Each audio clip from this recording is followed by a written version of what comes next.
This is Andi Purewal for ID Boxing, and I am joined by Alen Babic over Zoom. Alen, firstly, how are you? Thank you for having me, brother. I'm good. Going just training, you know, and the sparrings are up, and I'm beaten like fuck. I'm just a beaten man, but it's good. It's good. I love it, you know. I'm glad to hear you're in good spirits. There's been a lot going on in the boxing world over the last couple of weeks, Alen. Before we do come on to some of the most recent news and ongoings, let's just start off with yourself. What is the latest with you, Alen? Well, the latest is it's all rumors. You know, Eddie Hearn said I'm gonna fight Rivas somewhere in November, at the end of the November. You know, so I took that like that's a done deal. So I'm training for that date. So even if the Rivas doesn't accept the fight, I want somebody else. So I kind of certain I'm gonna be there by the end of the year. You know, that's my wish, and I've been training for 3 months already. So I need a fight. I need a fight to have some closure to this year. You know, it's been only one fight this year, and I'm not used to having that small amount of fights. You know. Before we do touch on that, Alen, as you mentioned Rivas, I've seen those same reports and rumours. How far along would you say that fight is? Have you had talks personally with Eddie, with your team, to try and secure that fight?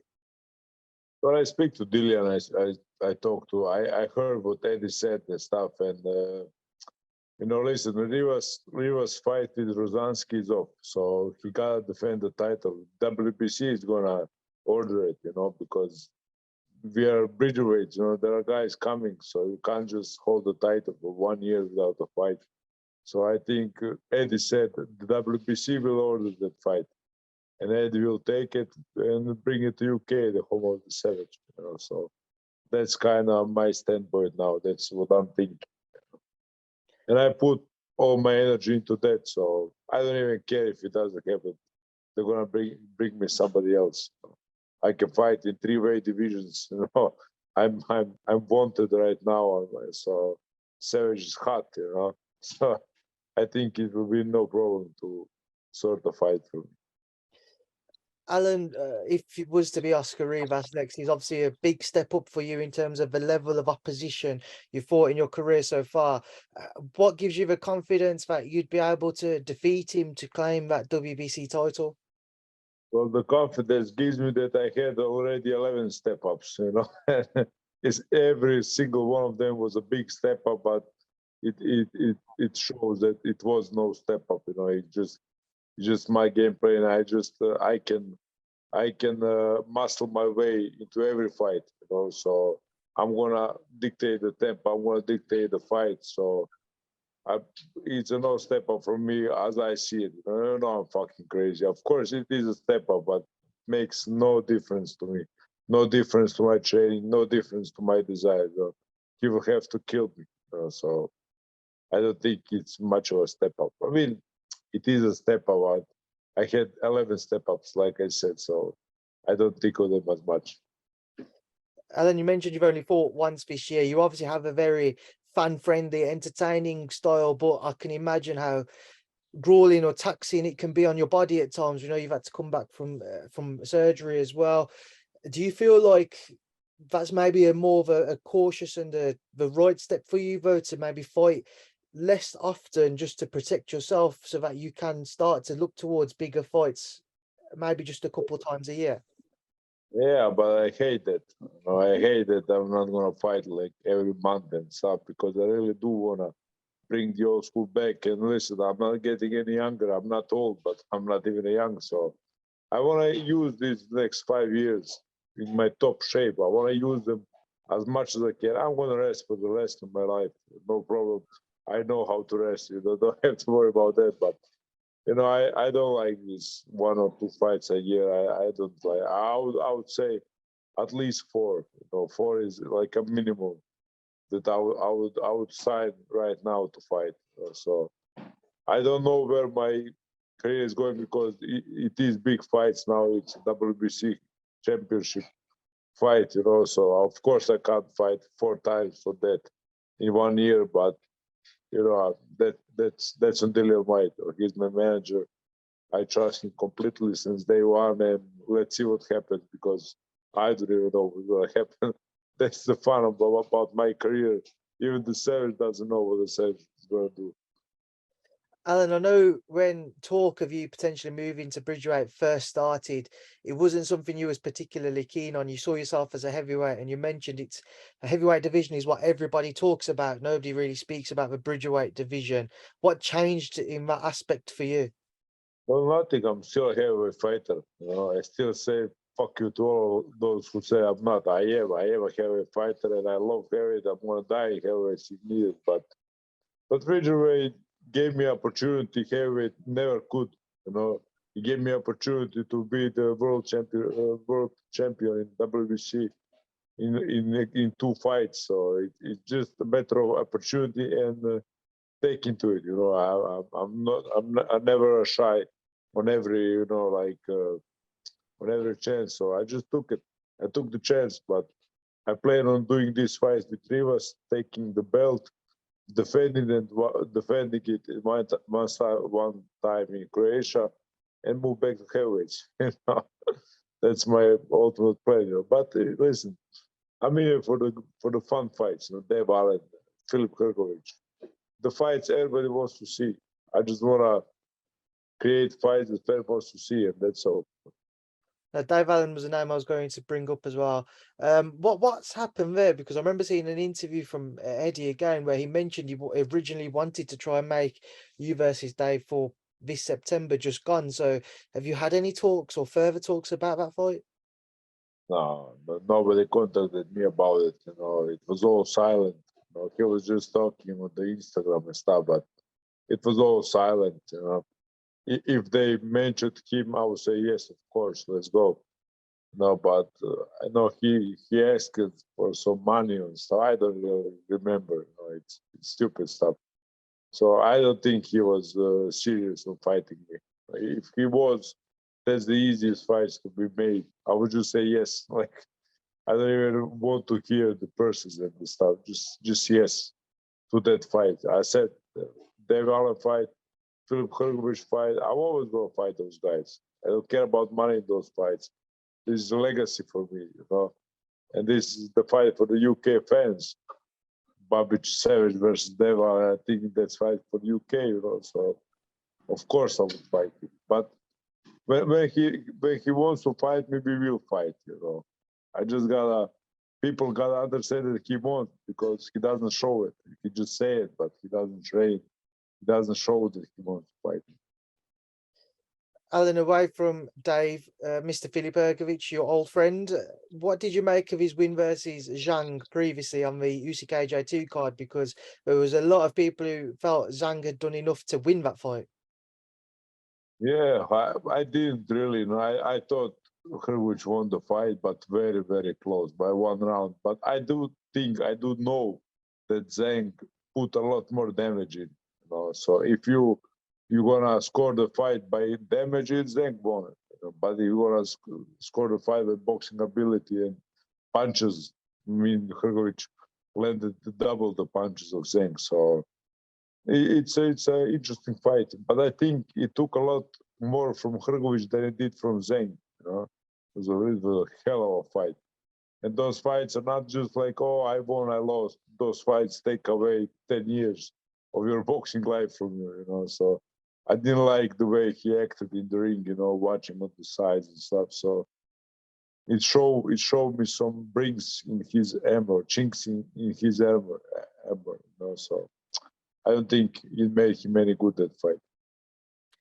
So from watching that as well, Alan, and given your style, how much more confidence does that give you if you were to eventually cross paths that you would not just beat Philip, but you would look good doing so?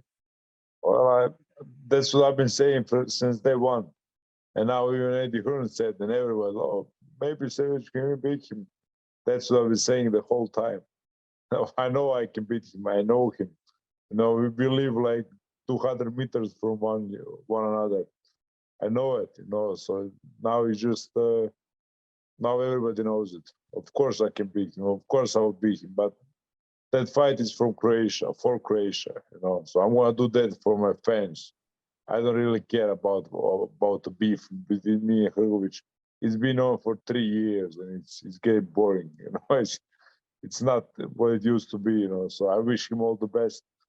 But I do need him to make the biggest fight in Croatian history. You know, so I need him. I really do need him to cooperate, to fight me, to go out and to create history with me, you know, for my little country. Alen, away from you, obviously just touch on a few other topics. This weekend just gone, we were due to see a big fight between Chris Eubank Jr. and Conor Benn. He did not go ahead due to a positive VADA test on Conor Benn's behalf. Now, Alen, take me back to when that news broke. What went through your mind? Yeah, it was a shitty day because I really looked forward to that fight like most of you. And I was team Ben, you know, always team Conor Benn for sure. And I know him personally. He's such a good young lad, you know, he's such a, he's just pure goodness around that man. But I gotta give it to Chris Eubank because everything he said happened. You know, everything exactly what Chris Eubank Jr. said. And we all left about like, no way, no way. Exactly that happened. Conor Benn got, I don't know, not frightened, but I don't know what, and pull off the fight in the fight week. So Chris Eubank called it like Muhammad Ali did lots of years ago, you know. So I do give him that, and I think more of him right now than I did before. And Conor Benn, it's in a really tough position right now. You know, really tough. That they are digging his history up. They're you know, mentioning him in all sorts of bad ways and stuff. So I don't like that. I wouldn't want that on anybody, let alone Conor Benn, who's an excellent young man, a young boxer, you know, excellent boxer. So it's really tough. But like I said, Chris Eubank did say what's going to happen. You know? Alen, as a fighter yourself, as somebody who would have been tested throughout your career, what do you believe will be the next steps to try to resolve this? Well, I never had that kind of situation, you know, and I heard that he's up for a ban for what, like 4 years and stuff. So I hope it's not going to happen because they find some traces, as I heard it. So it's not a big deal, and not that big of a deal. I mean, I really have no. I don't even drink proteins, you know. I don't even drink protein and BCAA and this stuff. So I don't really know nothing about it. So really, I really don't know. I really don't know. I wish him all the best, and I wish him to get back, you know, on the positive side of life because now I'm sure he's deep in, you know, deep in the bullshit side of life. You know. How difficult do you think this will be? Or how bad of an image, rather, do you think this left on the sport because of how it was all handled in the coming from when it was announced to the next 24 to say 48 hours? There was a lot of talk that the show could have still gone on. How damaging of an image has this brought to the sport, Alen? Well, it is, but like I said, they found some traces, like little to nothing. So I don't know why they do that to boxing. You know, why do you make such a fuss of it, such a big thing out of nothing? I mean, it really. I don't know if it is something, but I think it's nothing because you know how these guys are. They found like one something or something, and it's all hell now. He's a drug addict, so he's not, bro. You know, people don't understand that. They just read the news. They just read Conor Benn fails on drug test, but it's not like that. I don't think it's a big deal like that. So I don't know why the commission and all of them make such a big thing out of it. I really don't like. It's like they want to bury boxing. You know, boxing is now. It's not going to be on the Olympics and stuff. So boxing is taking a lot of hits. And I don't know why they do that. You know, people who work for boxing do that to boxing. So it's really weird. You know, it's fucked up. And I don't like it. I don't like it. Leave boxing alone, bro. It's just a sport. You know? Alen, away from that, get your thoughts again on a couple of topics. Fury-Chisora 3 seems to be in the pipeline. Looks like that'll be the most likely next fight for Tyson. Just get your thoughts, Alen. Would you be up for seeing that trilogy bout? Well, of course, everything Chisora does, I'm gonna see it. You know, and all of us, we love Chisora, we love Fury. I mean, Fury is like a god in UK. I never saw something like that. When he fought Whyte, my brother, I never saw something like that. He has he's like a god in UK, and Chisora is also another god. The grinder god, taking punches god and stuff. So really fun fight, and those are the fights that put nice light on boxing, because you have two guys just willing to entertain. So I really enjoyed that fight. I like that fight, and I will enjoy the fight weeks and everything. Alen, it's not necessarily the fight which I think the fans would have wanted to see. I think outside of, say, Usyk undisputed, Anthony Joshua, Joe Joyce, maybe even say another Deontay Wilder fight, there's very limited names there for Tyson who it would kind of get the fans excited. So you go into a Chisora trilogy, why should the fans be excited for this fight given that what's happened in the previous two?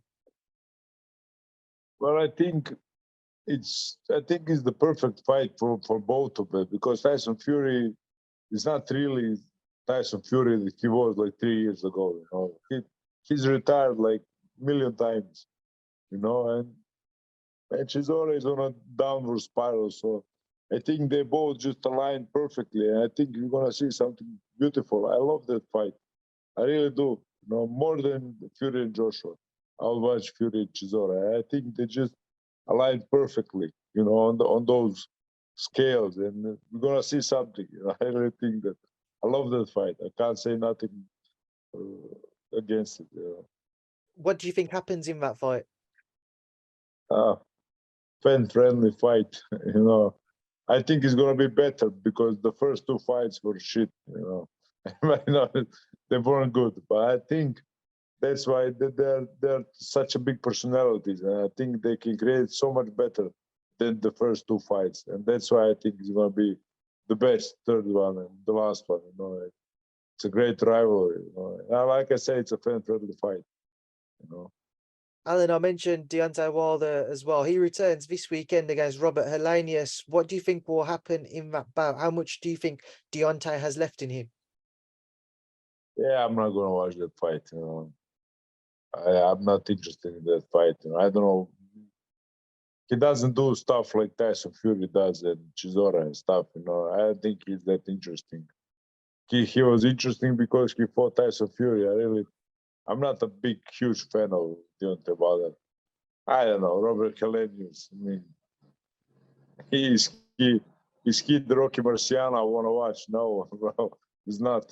So I don't know. I really don't know. I just saw a few days ago that he's gonna fight him. I'm not even following that journey. I don't like those kind of fights. I don't know what can be. He's gonna be knocked out probably, but I really don't know. Final one, there was a lot of talk previously that Dillian Whyte may well end up facing Daniel Dubois, and then we've had some reports coming out that's not going to be the case now. Just get your understanding of that situation, Alen. Why will we not see Dillian and Daniel square off next? Oh, crazy. I didn't talk to Dylan about that, crazy fight. But I heard this guy, Kevin Larena, has been mentioning Daniel Dubois everywhere. And he said he's going to fight him, but now he's not. So Daniel Dubois obviously has a lot of guys, to choose from.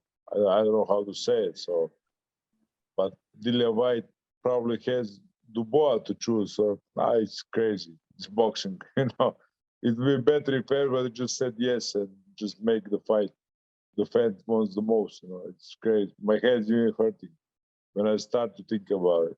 So I really don't know. They didn't spoke to Dillian about it, but I like that fight for Dillian. I think Dillian should fight Deontay Wilder. That was my wish many years ago, and still is. I think Dillian Whyte takes care of Deontay Wilder inside 5 rounds. That's a big statement to make there, Alen. Yeah, I always do that. I don't fucking care. Dillian would kill Wilder. In my opinion, nobody could take it. Right, Alen, we will leave that there now, and I'll leave you to enjoy the rest of your day.